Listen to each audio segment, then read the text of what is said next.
Hello, welcome to the review of the 2023 NCAA Convention Division II proposals. This presentation will provide you with an introduction to and overview of the 12 proposals set to be voted on by the membership. Let's start by talking about the publications associated with the convention. As a note, similar to the past 2 years, all publications will only be posted to the Legislative Actions and Issues page on the NCAA website and will not be made available in hard copy. The first is the initial publication of proposed legislation, or the IPOPL. This is produced every year by August 15th and contains the membership-sponsored proposals that are properly sponsored by the July 15th deadline. This year, the IPOPL was released on August 15th. The second publication of proposed legislation, or the SPOPL, is published every year by September 23rd. This document contains the membership-sponsored proposals that were included in the IPOPL, as well as the President's Council proposals. In terms of the order of the proposals in the SPOPL, these publications have the proposals listed in the order that they may appear in the manual. The next publication is the official notice, which is released November 15th. The official notice is essentially a guide to the Division II business session at convention. The white pages contain the membership-sponsored proposals and the President's Council proposals in the order in which they will be voted on at the business session. That means the proposals will have a different number from the SPOPL. Additionally, the blue pages contain all of the legislative actions taken by the Management Council since the membership last met at the 2022 NCAA Convention. This includes all non-controversial and emergency proposals. Lastly, the question and answer guide is released to the membership via the NCAA website, but is not released in hard copy. This document contains the commonly asked questions regarding the convention proposals. It is published every year in early December. So now that we have done an overview of the publications associated with the convention, let's dive right into the 12 2023 convention proposals. Proposal number 2-1 will add stunt as an emerging sport for women and will establish legislation related to membership, financial aid, and playing and practice seasons. This proposal originates from the Committee on Women's Athletics and, if adopted, will have an August 1, 2023 effective date. In addition, this proposal is slated for a vote in Divisions 1 and 3 in January 2023. Support for this recommendation derives from continued growth in the high school stunt sponsorship and participation, a steady increase in the number of NCAA member institutions sponsoring the sport, and overall support from the sport's national governing body. Stunt provides additional participation opportunities for female student athletes of all body types and diverse sport backgrounds, such as powerlifting and gymnastics, as well as additional opportunities for female sport administrators, coaches, and even officials. Through discussions related to the addition of this sport, stunt leadership demonstrated that current programs are fully integrated within athletics departments as standalone programs. The overall student-athlete experience for participating in stunt is similar to those who compete in NCAA sports, and the sport's organizational structure and rules are consistent with NCAA values and legislation. If adopted, stunt will be a spring championship sport. Proposal number 2-2 will establish a penalty for an active Division II member institution that fails to submit its financial data by the applicable deadline. If adopted, the proposal has a delayed effective date of August 1, 2025.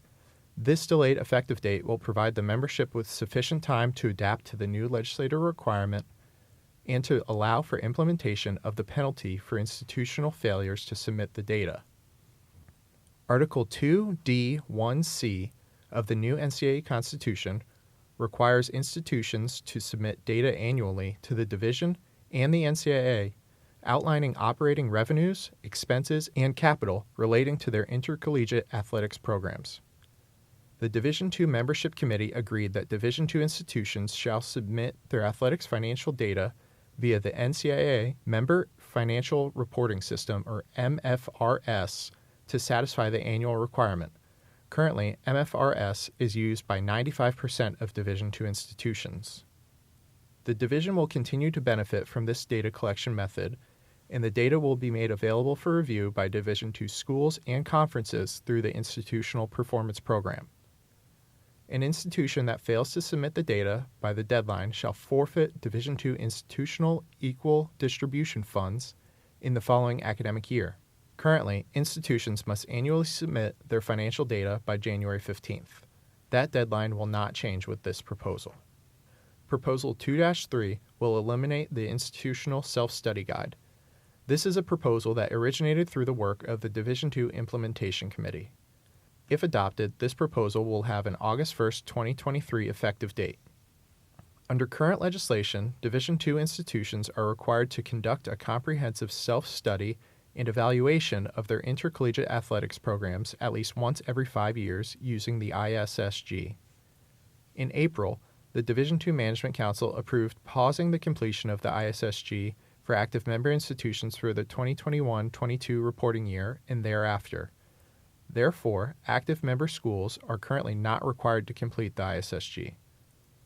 The legislation requiring the use of the ISSG was adopted in 1997 with the intent to enhance the integrity of Division II athletics programs by helping administrators evaluate their programs and identify specific areas that may represent potential problems and develop written plans for improvement in those areas.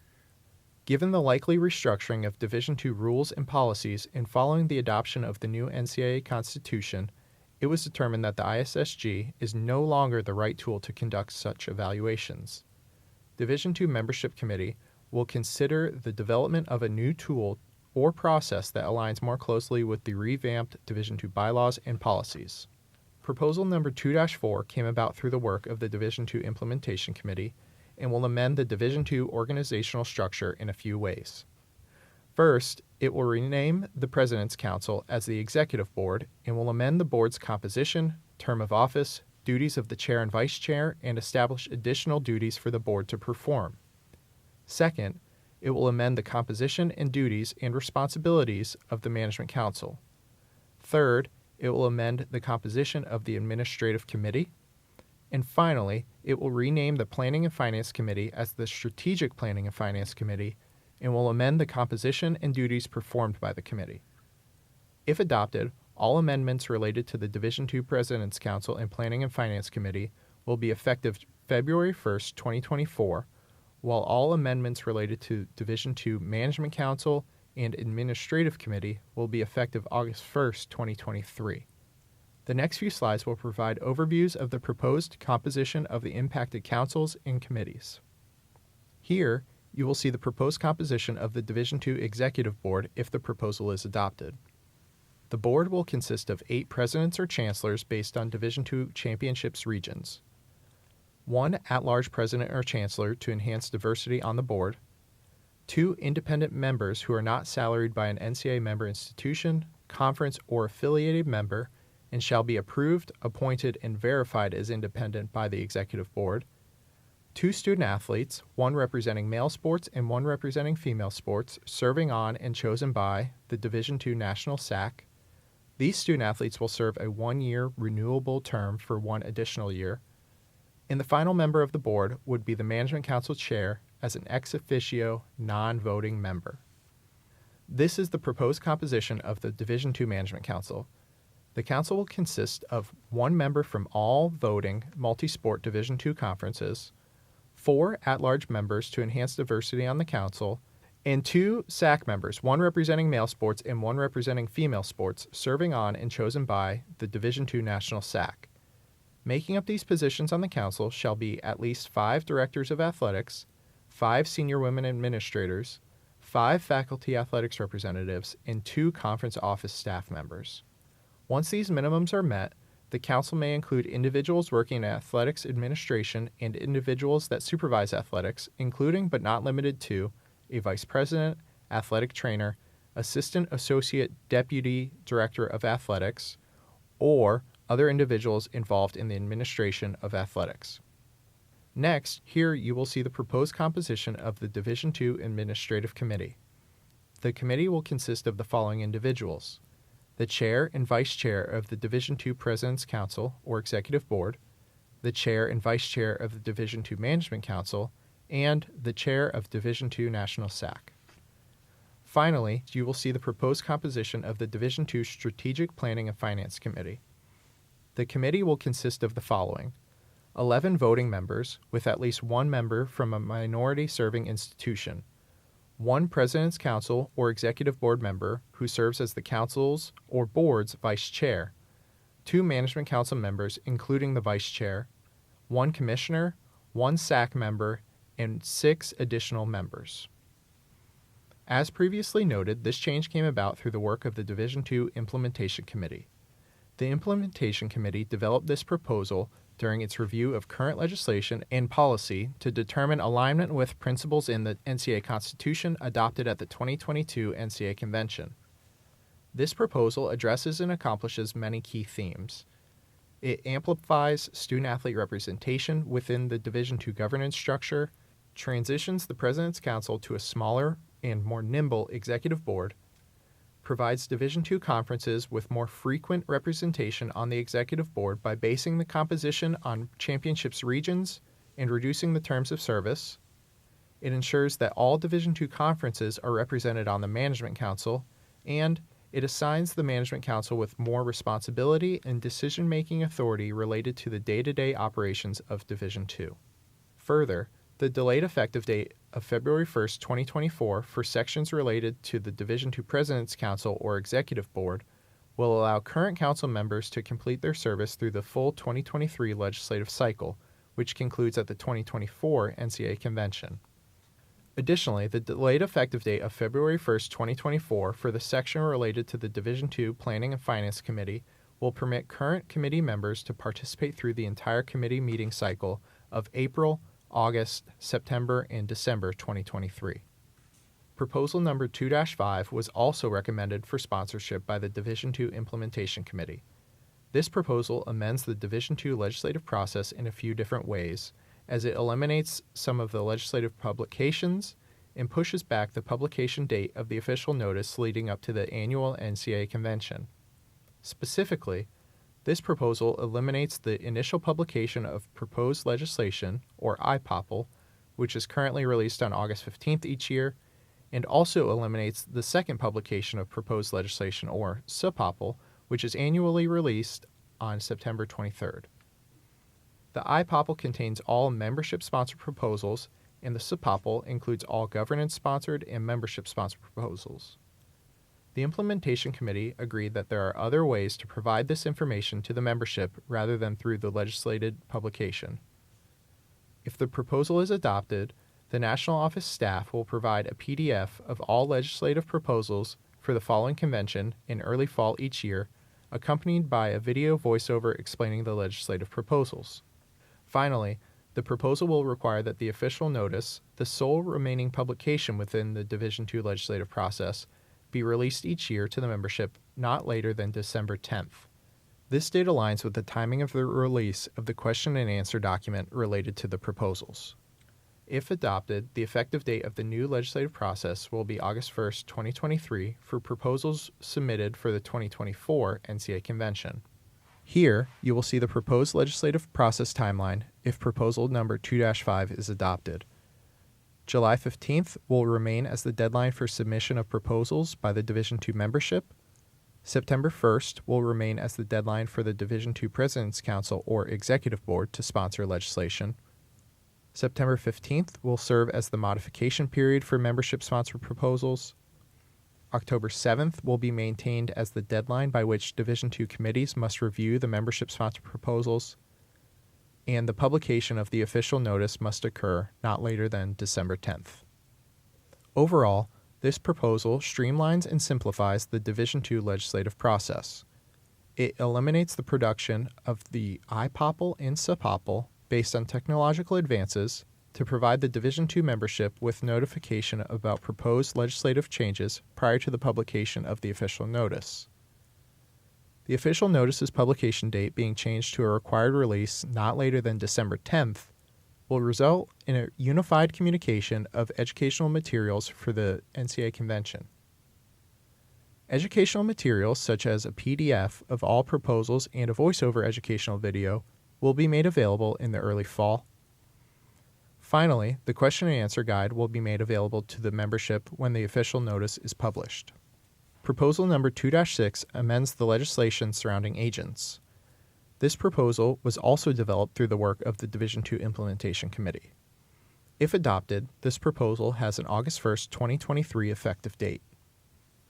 Specifically, if adopted, this change will redefine the term agent to align with what is used within the Uniform Athlete Agent Act. It will also expand the opportunities for student-athletes to seek and receive advice from individuals for purposes of making well-informed decisions prior to signing a contract. Allowing student-athletes to receive advice from individuals prior to signing a contract is in the best interest of the student-athlete, especially when considering the expected frequency that a student-athlete may be approached with contracts related to name, image, and likeness opportunities. Further, by establishing that it is permissible for a student-athlete to work with a professional service providers such as tax consultants, attorneys, or marketing agents, further advances the student-athlete's ability to make well-informed decisions. Finally, it will continue to be impermissible for a student-athlete or their relatives to receive tangible or intangible benefits from an agent or individual for professional sports opportunities, or to enter into an agreement for or receive compensation or incentives related to enrollment-based decisions. Proposal number 2-7 is a membership-sponsored proposal dealing with voluntary workouts for team sports during the summer. If adopted, this proposal will specify that a signed prospective student-athlete or student-athlete may participate in up to 2 hours per week of individual workout sessions with a member of the coaching staff beginning July 5th through the start of the institution's fall term for a period up to 3 weeks, provided the request for assistance is initiated by a signed prospective student-athlete or student-athlete. If adopted, this proposal will be effective immediately upon adjournment of the Division II business session in January 2023. Per the sponsors, this proposed change highlights that the relationship between a coach and a student-athlete is vital when preparing for the academic year ahead. Many may remember that during COVID-19, the Division II Administrative Committee permitted coaches to interact with their student-athletes during the summer. This proposal would continue that practice for a limited period of time beginning July 5th through the start of the institution's fall term, and will specify that participation in activities must come at the request of a signed prospective student-athlete or student-athlete. Finally, the immediate effective date will allow a signed prospective student-athlete and student-athlete to have access to individual workout sessions during the summer 2023. Proposal number 2-8 is the second membership-sponsored proposal that I'll cover today. This proposal is specific to football and thus will be a football-only vote during the business session at the NCAA Convention. This means that only those schools and conferences that sponsor football are eligible to vote on this proposal. If adopted, this proposal would permit in football a scrimmage against a four-year collegiate institution during spring practice and permit an institution to count the scrimmage as one of its 3 permissible 11-on-11 scrimmages. In addition, the proposal specifies that the scrimmage may occur on or after the 10th day of spring practice. The proposal further outlines that a student-athlete that participates in a scrimmage against a four-year collegiate institution during spring practice would not use a season of competition, provided the student-athlete was academically eligible during the segment in the same academic year that concludes when the NCAA championship. If adopted, this proposal has an immediate effective date. Therefore, schools would be permitted to apply the legislation during spring practice in 2023. Under current legislation during spring practice, an institution is allowed 3 sessions that are devoted primarily to 11-on-11 scrimmages. However, it is impermissible for an institution to participate in a scrimmage against an outside team while outside of the playing season.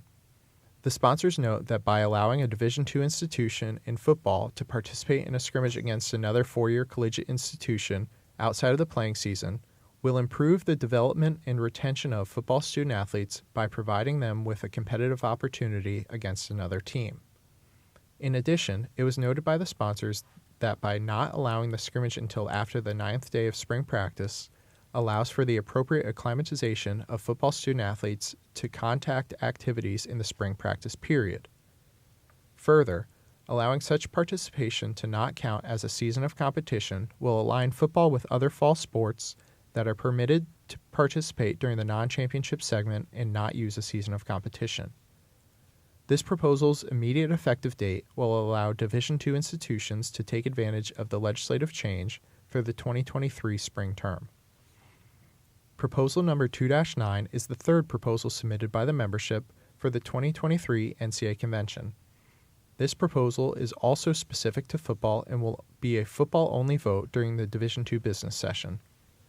The proposal specifies that a football student-athlete representing a Division II institution in the student-athlete's initial year of collegiate enrollment may participate in up to 3 contests in a season without using a season of competition. If adopted, this proposal has an August 1, 2023 effective date. Current legislation specifies that a football student-athlete who participates in any contest will trigger the use of a season of competition. The sponsors noted that in some sports, Division II student-athletes are permitted to participate in competition during the non-championship segment without using a season of competition, provided the individual is academically eligible during the segment which concluded with the NCAA championship. Division II football student-athletes do not have a non-championship segment and therefore don't have access to that opportunity. The sponsors further noted that a student-athlete who's able to participate on a limited basis during their initial year of enrollment will likely have a more favorable experience, potentially boosting academic success rates and retention. Further, the sponsors noted that Division II institutions may award athletics aid equaling 36 equivalencies in football, compared to 85 scholarships in Division I FBS and 63 scholarships in Division I FCS. Additionally, there are fewer game day roster spots allowed in Division II, so this change could be beneficial for programs looking to ensure they have enough student-athletes available to participate. It's also important to note that this proposal, if adopted, will not impact the Division II 10-semester or 15-quarter rule or the eligibility of partial qualifiers being able to compete. Moving on to proposal number 2-10, a proposed change to the initial eligibility requirements. This proposal eliminates the standardized test score requirements of the SAT or ACT from Division II initial eligibility requirements. Further, the proposal will establish new initial eligibility requirements to be used in Division II. If adopted, this change will be effective August 1, 2023 for student-athletes initially enrolling full-time at a collegiate institution on or after August 1, 2023. Here, you can see the proposed academic initial eligibility requirements that will apply to Division II if this proposal is adopted. For a prospective student-athlete to be considered a qualifier, they must satisfy the following requirements: graduate from high school, complete 16 core courses, and achieve a 2.2 GPA in the core courses. For a prospective student-athlete to be considered an early academic qualifier, they must meet the following requirements before their 7th semester in high school: complete 14 core courses, and achieve a 2.5 GPA in the core courses. This proposal originated from the NCAA Standardized Test Score Task Force, which recommended the removal of the standardized test score from Division II initial eligibility requirements. Such a change aligns with the trend among NCAA member institutions to move away from required standardized test scores for admission to the institutions. The Division II Academic Requirements Committee supports the recommendation, noting that the existing core course and GPA requirements for incoming student-athletes is an appropriate metric to measure academic readiness. Please note that a similar proposal is moving forward in Division I. Proposal number 2-11 is the fourth and final membership-sponsored proposal I'll highlight for you today. This proposal amends the first permissible practice date for men's and women's basketball. Per the proposal, in basketball, an institution shall not begin on-court preseason practice sessions before the date that is 35 days before the institution's first regular season contest. Further, an institution shall not engage in more than 25 days of CARA during the on-court preseason practice period. If adopted, this proposal has an August 1, 2023 effective date. Current legislation specifies that on-court preseason basketball practice may not begin prior to October 15th. The first permissible contest with outside competition may not occur until the second Friday in November. When taking into account the first permissible practice date and the first permissible contest date, on average, this results in 24 practices occurring within 27 days, or nearly 86% of the preseason practice period involving basketball activities. The sponsors noted that the proposed change would provide for more rest and recovery time for student athletes while maintaining approximately the same number of days for preseason practice. The proposed change to 25 days of CARA in a 35-day period results in a 14% reduction of days during the period which involve CARA. In addition, this proposed change will provide more flexibility to institutions to build their preseason practice schedule as they deem appropriate in being able to accommodate academic schedules, facility access, and other unavoidable factors. It is also important to note that this proposal does not change the first permissible contest date in basketball, nor any other legislation within the basketball playing and practice season. The final proposal to highlight for the 2023 NCAA Convention is Proposal Number 2-12, which eliminates the legislative restrictions on the availability of alcoholic beverages at Division II championships. This is the final proposal that was recommended by the Division II Implementation Committee. If adopted, this proposal is effective August 1, 2023. Feedback received through a survey of the Division II membership indicated support for allowing alcohol sales at Division II championships, noting that many Division II conferences already permit this at their own postseason events.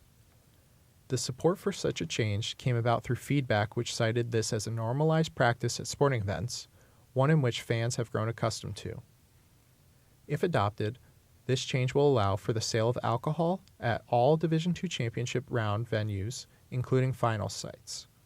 Only those venues that meet the specific NCAA requirements will be permitted to sell alcohol.